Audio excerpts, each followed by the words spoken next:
¿Cómo le va, Rodríguez, Mariano Martín y el equipo de Palo y Zanahoria? ¿Qué tal? ¿Qué tal, Mariano? ¿Cómo andan ustedes? Muchas gracias por atendernos. Bueno, importante para nosotros por varias razones. Recién comentábamos una noticia bastante novedosa, no tanto para los abogados, pero sí para quienes pudimos enterarnos ahora de que no está funcionando el SECLO, esta área donde se convalidan los acuerdos. No sé si ustedes desde la CGT habían tomado nota de esta situación, producto de la falta de nombramiento de una persona a cargo y por lo tanto no se están pagando los acuerdos que salen de ahí. No sé si tenían esta información. No la teníamos en precisión, por lo menos yo en particular, a lo mejor algún otro dirigente o abogado laboralista sí la tenían, pero no nos extraña la realidad porque hay un montón, prácticamente hay un tercio o más tal vez de los cargos importantes, jerárquicos, de conducción política del Estado que no están cubiertos. Y hay otros casos donde se presentan renuncias en forma continua, indudablemente tampoco son reemplazados, o sea que hay una suerte, todo eso indudablemente perjudica, más allá de la idea política que cada gobierno tenga, perjudica la gestión, porque indudablemente las diferentes áreas y organismos del Estado están para gestionar y operar políticas que decida el Poder Ejecutivo. Así que nos parece que realmente hay un descuido muy grande en ese aspecto que deteriora la gestión. Rodríguez, le vamos a querer consultar, por supuesto, sobre el paro del 9 de mayo, las consecuencias que ha dejado, las lecturas políticas que ha dejado la movilización del 1 de mayo, pero antes que eso quería pasar a un área de su especial incumbencia, que tiene que ver con aspectos de la reforma laboral que recibió media sanción en la Cámara de Diputados y que ahora aguarda su tratamiento en el Senado, sobre todo por el capítulo que refiere a empleo público. Se sabe que históricamente en la Argentina el Estado ha conferido a sus trabajadores, a los empleados de la administración pública, algunos resguardos especiales, una cierta estabilidad, que esta reforma parece venir a intentar modificar drásticamente. ¿Nos quiere explicar y alguna consecuencia que usted pueda percibir como muy concreta de este cambio en el empleo público? Sí, para mí realmente se le ha delegado al Poder Ejecutivo innumerables condiciones como para hacer y deshacer en los organismos públicos, digamos, y eso es peligroso.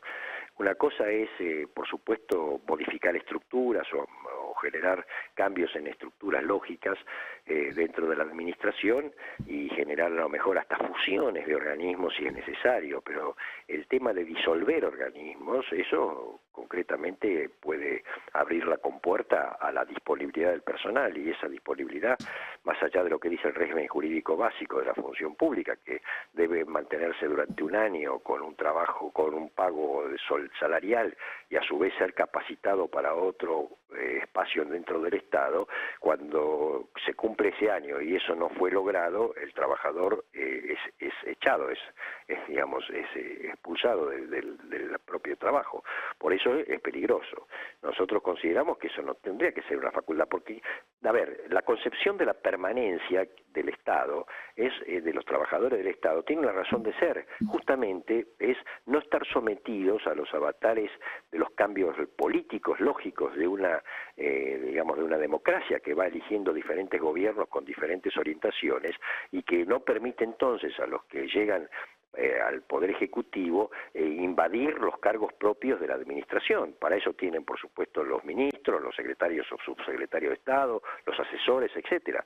Pero el trabajador no debe estar sometido a un cambio político donde, si es inestable, por supuesto cualquiera puede nombrar un director o un coordinador o lo que sea a su libre arbitrio. Esto es una razón que históricamente, además viene de muchos años atrás, fundamenta el carácter permanente del trabajo estatal y solamente un trabajador sí puede ser vulnerado en caso de un sumario, por supuesto comprobable fehacientemente que cometió alguna falta muy grave y entonces sí tiene la posibilidad de ser exonerado. Esto es un poco la realidad. Rodríguez, el 9 de mayo está convocado el segundo paro nacional contra la administración de Javier Milei, en este caso por 24 horas. Entiendo que no está previsto, usted me podrá corregir en todo caso, una movilización como si había sucedido en el primer paro nacional, pero la pregunta central tiene que ver con si existe desde su perspectiva, desde su punto de vista, algún resorte que pueda utilizar el gobierno para impedir, para revertir esta medida de fuerza. No, hasta ahora horas se mantiene totalmente firme. Es un paro, no hay movilización, es un paro nacional de 24 horas. En su momento se decidió este plan de lucha por el Consejo Directivo, que había recibido a su vez el aval de un Comité Central Confederal, y por lo tanto se va a cumplir. Así que el día 9 claramente hay paro nacional. Digo, porque Guillermo Franco se había deslizado que estaba el diálogo abierto. De hecho, usted participó junto con otros miembros de la mesa chica de una reunión que reanudó un poco el vínculo con el gobierno. Ahí en la Casa Rosada estaba Franco, estaba también Nicolás Pose, Santiago Caputo, Julio Cordero.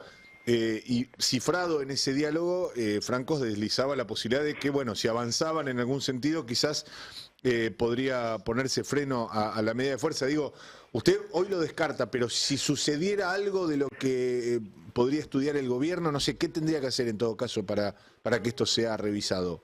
Para que sea revisado, no expulsar mano de obra, no despedir más gente, y que realmente los ingresos de los trabajadores vuelvan a cabalgar por arriba o por lo menos empatar a la inflación. Esto es lo más importante que está sucediendo. Por eso nosotros no estamos haciendo un paro en contra de, estamos haciendo realmente una medida en rechazo de una política económico-social que está empobreciendo a la población, que está generando dentro de sectores muy vulnerables un empobrecimiento total, como el caso de los jubilados. O sea, este es el motivo por el cual nosotros vamos a una medida de fuerza.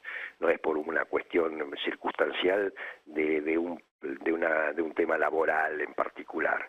Eso en todo caso sí, podemos seguir dialogando, podemos intentar buscar un equilibrio, podemos generar dentro de la mecánica lógica de la democracia que el Congreso, digamos, sancione leyes que estemos de acuerdo a los sectores involucrados. Bueno, todas esas cuestiones vale, pero lo que está pasando en Argentina es algo mucho más delicado, que es, como digo, una caída de ingresos brutal, una recesión muy grande, pymes que no pueden estar produciendo como es debido, sectores que están despidiendo gente, tanto en el campo privado como estatal. Por eso esto es lo que está pasando. Estamos hablando con Andrés Rodríguez, secretario adjunto de CGT y general de la UPCN. Y antes de darle pie a mis compañeros que quieren preguntarle también, sabemos que está en curso y debatiéndose en el Congreso de la Nación este proyecto de reforma laboral. Sabemos también que el gobierno había hecho un primer intento con un DNU francamente muy dramático en su abordaje de la normativa laboral, de la ley de contrato de trabajo, de las contrataciones, de los despidos y demás, y que el propio radicalismo había hecho una presentación con un proyecto que, si no me equivoco, usted mismo había calificado como peor que lo que estaba plasmado en el DNU. Entre esas dos intentos de normativas y lo que finalmente el gobierno termina presentando, que uno podría decir, bueno, una versión más light, más lavada, si se quiere, ¿la CGT tuvo alguna injerencia de decir, bueno, hay cosas sobre las cuales no hay forma de pronunciarse directamente, no deberían estar incluidas? No, la CGT no tuvo inclusión en ese debate. De cualquier manera sí reconocemos que efectivamente la reforma laboral que incorporó en este último tramo el Poder Ejecutivo está mucho más aliviada que el DNU 70 o que el proyecto radical. Pero de cualquier manera todavía siguen subsistiendo algunos temas que son cuestionables, como digamos el llevar el periodo de prueba a casi a un año en algunas circunstancias es un elemento demasiado prolongado, o por ejemplo, también establecer trabajadores independientes que puedan ser contratados por otro trabajador, si bien en número es reducido, pero eso también genera una mecánica, digamos, que aleja al trabajador de un orden y de una organización como corresponde. Es decir, por eso son cuestiones que todavía pueden ser discutibles. En ese terreno, por supuesto, la CGT también plantea que va a ir a hablar con los senadores y con los responsables que van a tener que tratar este proyecto ahora próximamente en el Senado, y vamos a intentar que los senadores comprendan las modificaciones que hay que introducir. Es decir, si uno imagina que esos dos aspectos que usted mencionó recién, el de trabajadores dependientes o colaboradores y esa extensión hasta un año del periodo de prueba, que hoy es de 3 meses, si esos dos ítems quedaran de lado y la reforma se redujera a los otros capítulos, que centralmente son la posibilidad optativa de un fondo de cese laboral en lugar del sistema indemnizatorio actual y la eliminación de buena parte de las multas por trabajo no registrado, ¿a usted le parece que eso configuraría eventualmente una reforma o una modificación o una modernización aceptable? Sí, podría ser, también hay que comprobarlo en la práctica y también tienen que ser por periodos temporales, porque no se puede también flexibilizar en forma continua y permanente. Se tiene que comprobar realmente que eso significa la incorporación de mucha gente que está en la informalidad y comprobar fehacientemente que pasó a la formalidad. Entonces ahí sí se puede, en cierta forma, reconocer que son instrumentos válidos para que ese objetivo se cumpla. Que ese objetivo también estamos nosotros interesados en que se haga. Cuanto más posibilidad de reducir la informalidad o la eventual desocupación y convertirla en trabajo formal, más bien que la CGT y todo el movimiento sindical está de acuerdo. Rodríguez, ¿qué tal? Fernando Sibeirá, buenas tardes, ¿cómo va? ¿Qué tal? ¿Qué tal? Bien, lo quería llevar a la situación de los estatales concretamente. Bueno, hubo una primera tanda de despidos, no sé si ya está mensurado exactamente cuánto fueron. Después, bueno, se habla de que podría haber una nueva tanda el 30 de junio, cuando venzan los próximos contratos. Y también en los últimos días salió esta versión de que el gobierno quiere saber cuántos son los empleados estatales en condiciones de jubilarse. Bueno, le quería preguntar a propósito de todas estas tres variables, ¿qué es lo que saben ustedes, qué es lo que puede pasar y cómo ven la situación? A ver, esperemos que no haya más despidos, porque realmente ya estos primeros despidos, digamos, condenó a la mayor parte de esa gente a la desocupación. Y creo que la Argentina no está en condiciones, porque no hay oferta laboral en otros lugares. Entonces realmente la gente que pasa a ser desocupada sufre. No es una cuestión de expulsamos tanto porque es un número, son gente de carne y hueso, digamos, ¿no?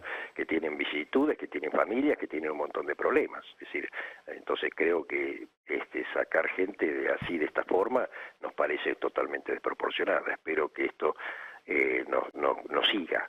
Y de cualquier manera, bueno, sí, lo de la jubilación es un derecho, eso nadie discute. Cuando se llega a una edad determinada hay que jubilarse.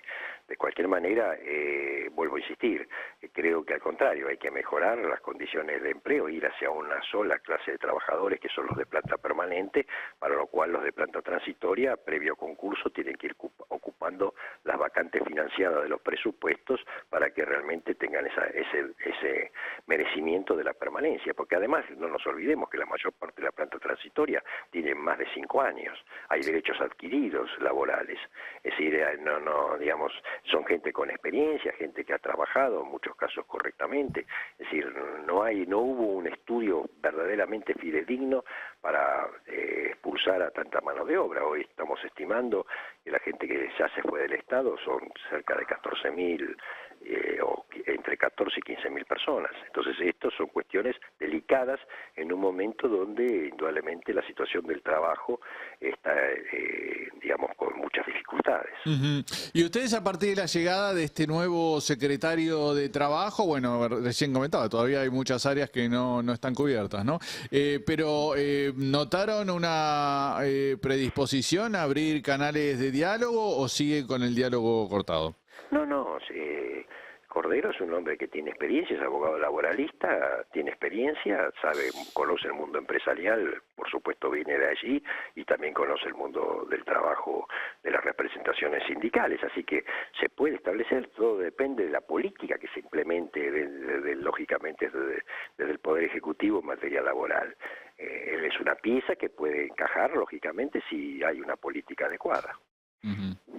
Rodríguez, antes de despedirlo, quería llevarlo por un momento al plano de la política, porque hemos visto activa a la CGT con los paros nacionales, con las movilizaciones y demás, y hemos visto que el partido justicialista en sus diversas aristas ha tenido momentos un poco más erráticos hasta ahora en lo que va de la gestión de Javier Milei. Los gobernadores van por un lado a veces se acercan más al gobierno, a veces se alejan. Los bloques legislativos a veces están a la espera un poco de una guía más concreta. En el caso del kirchnerismo uno puede percibir que hay una línea que expresa Cristina Fernández de Kirchner y una cierta marginación respecto de Axel Kicillof. Desde la CGT, ¿cómo se está viendo este intento de rearmado? Si es que usted lo ve, que hay un intento de rearmado, o en cambio lo que estamos viendo es una situación más bien caótica dentro del PJ.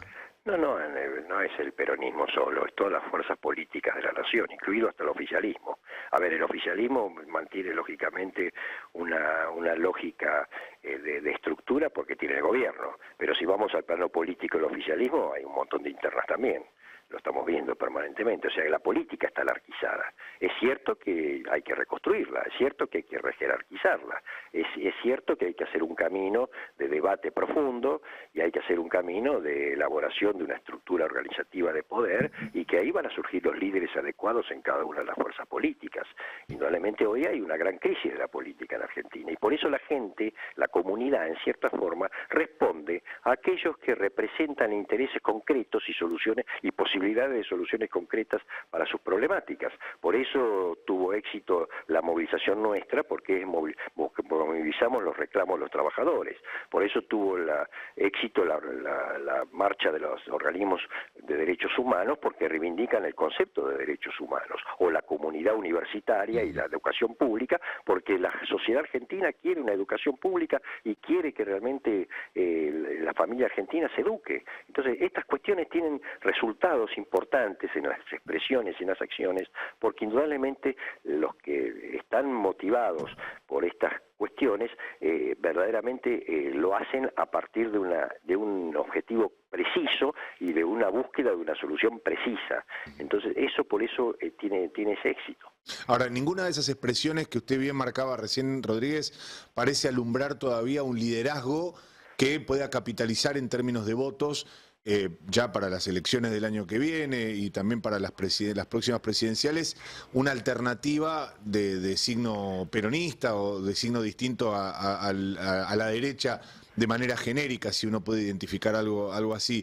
Pero vuelvo a insistir, porque la política está en una situación de crisis, y vuelvo a insistir, lo recalco otra vez, e incluso el propio oficialismo, porque estamos viendo internas dentro del oficialismo en forma generalizada. Claro, pero usted, están un poco contenidas porque hay un gobierno nacional en ejercicio. Me imagino que usted no se referencia en el espacio libertario, por eso le pregunto, donde entiendo que usted tiene un grado de pertenencia. Está en crisis, por eso digo, está en crisis el radicalismo, está en crisis el PRO, está en crisis el peronismo, no hay ningún problema en decirlo. Ahora, indudablemente en algún momento eso se va a reordenar, no tenga la menor duda, se va a reordenar y va a haber, por supuesto, nuevos programas creíbles para la sociedad y nuevos líderes que surjan de cada una de las fuerzas. Bueno, eso le iba a preguntar. ¿Usted cree que demanda algún tipo de renovación de nombres o los nombres que ya han estado en los últimos años al frente de los espacios de poder dentro del peronismo, tanto sea... A ver, digamos, la gente que tiene una militancia en la política no quiere decir que siempre figure en los primeros puestos. Hay una estructura que puede estar conformada por gente que tiene pasado de militancia y otra gente nueva, por supuesto. Es decir, y pueden llegar a lo mejor a los primeros planos gente nueva. Esto es así. Pasó, a ver... Yo tengo muchos ejemplos en esto en la historia. Cuando el peronismo tuvo que renovarse, lo hice en la época de la presidencia radical del doctor Alfonsín, se renovó y tardó unos años hasta que lo pudo hacer. Bueno, es decir, esto sucede en la política, por eso yo digo que este es un proceso. ¿Qué tiempo durará en estas condiciones? Nadie lo sabe, nadie tiene la bola de cristal, pero que se va a suceder, va a suceder.